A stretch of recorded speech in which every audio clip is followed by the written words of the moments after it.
તો આપણા સૌના એટલે કે હિન્દુઓના સૌથી પ્યારા સૌથી પ્રિય કોઈ ભગવાન હોય તો એ છે હનુમાનજી, સાચું ને?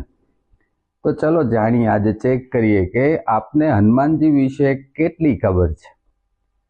તો હનુમાનજીના પુત્રનું નામ મકરધ્વજ. હનુમાનજીની ગદાનું નામ આવડે છે? કૌમોદકી. હનુમાનજીને એ ગદા કોણે આપી હતી?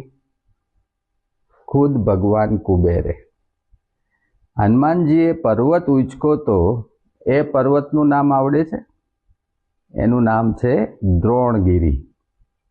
હનુમાનજીને 5 ભાઈઓ હતા, ખબર છે આપને?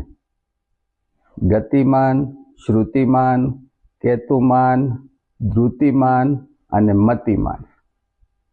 હનુમાનજીનું એક અવતાર હતો જેને પંચમુખી અવતાર પણ કહે છે.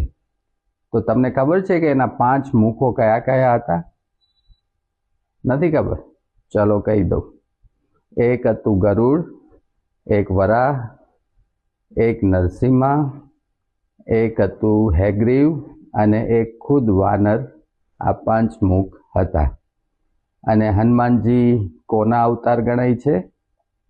ખુદ ભગવાન શિવના. તો હનુમાનજી વિશે તો લાખો વાતો છે.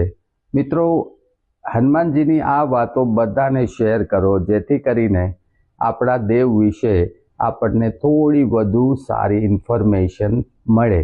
અને જો આ વાત હનુમાનજીની આ રીલ્સ શેર ન કરી તો પછી હનુમાનજી છે અને તમે છો.